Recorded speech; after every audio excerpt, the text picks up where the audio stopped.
Magandang oras mga kart lover, mga kababayan. Meron tayong chismis dito. Ito yung nasagap ko na video sa ilang vlogger. At narito makikita natin si Stephanie Ibarra noong nasa 20 pa siguro ito. Wala pang 30 years old to na mukha. At merong batang naglalaro sa paligid habang siya nagluluto.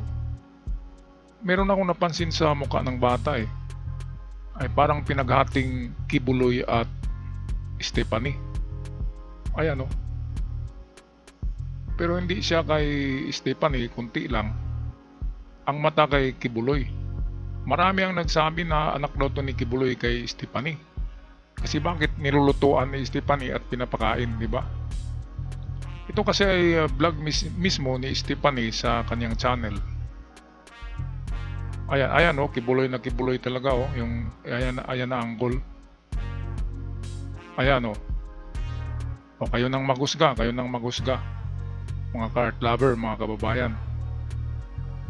Kung sa tingin nyo ay kamukha ni Kibuloy o pinaghati sa dalawa, ay siguradong kumpirmadong anak nga ito. Kasi sinasabi palagi ni Kibuloy na binata siya Mabuti pa nagpakasal na lang siya dito kay Stephanie, kung gano'n na meron pa lang silang anak, para hindi magiging bastarda ang bata, di ba? At saka ma-inherit niya pa ang mga properties ni Kibuloy na hindi masequester ng gobyerno. Kaya kawawa kung magiging bastarda lang Dapat pinakasalan lang ni Kibuloy ito na babae kasi maganda naman. Ano pa kanyang hanapin diyan? Malaking naitulong si Stephanie sa QGC kasi yan ay yung yan yung lead vocalist nila, palaging kumakanta sa choir.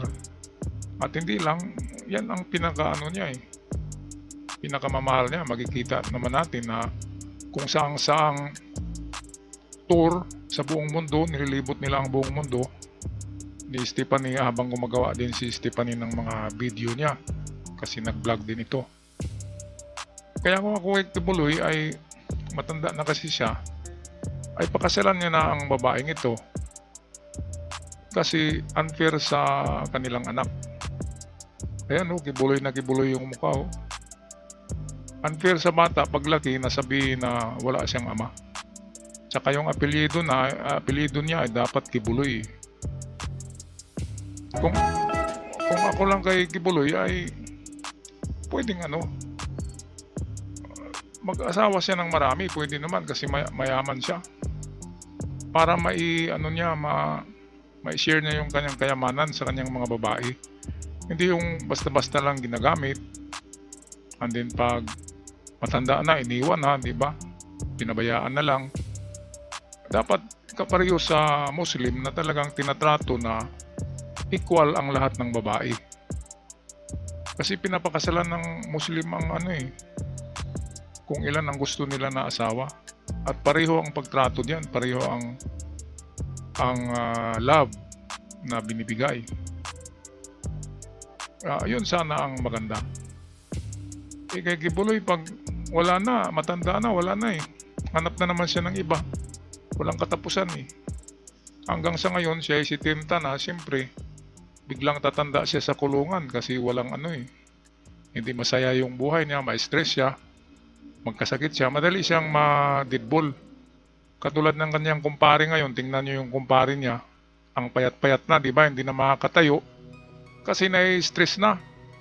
Nai-stress, hindi makakatulog dahil mga multo, napakaraming multo, 3,000 na multo sa tukhang na mga multo.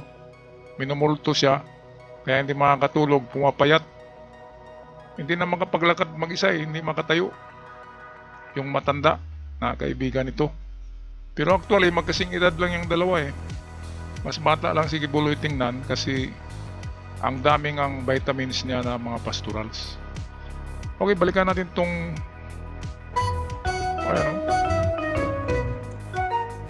Kibuloy na Kibuloy Pero may halong Stephanie pala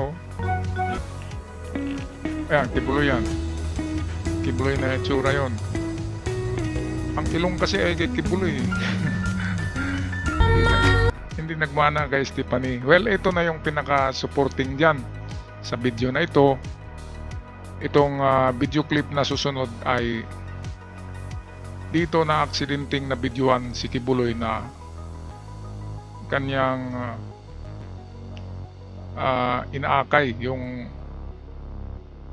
itong bata yata na ito. Basta kasing edad nito na bata. At alam naman natin na sa paggawa ni Stephanie sa video, ito yun, no? Ito, sa paggawa ni Stephanie na video na ito, ang edad niya ay nasa 20, sa tingin ko 25 yan eh. O 22. Ngayon, bakit kasama yung video dyan? Ibig sabihin, hindi yon si Stephanie, kundi yan yung bata. Kasi yung video ay pareho ng taon na kinunan, di ba? Kasi music television eh, MTV video, bali music video. Kaya ito, tingnan natin. Inakay ni dito eh, ni Kibuloy yung bata. Ibig sabihin, hindi yun si Stephanie, yun yung bata. Dito.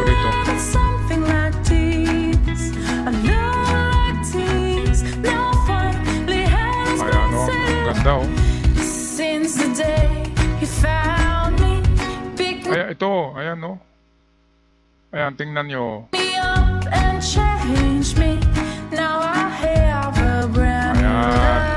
Oh. Sino yun sa palagay nyo? Balikan natin. Ayan, no? Ayan, no?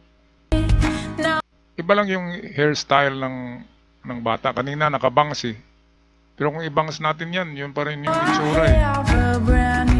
Kasi ito ang pagbasihan natin ng paggawa ng video. Ang video ay ginawa. Andin kasabay yung pag ng ni Kibuloy sa bata.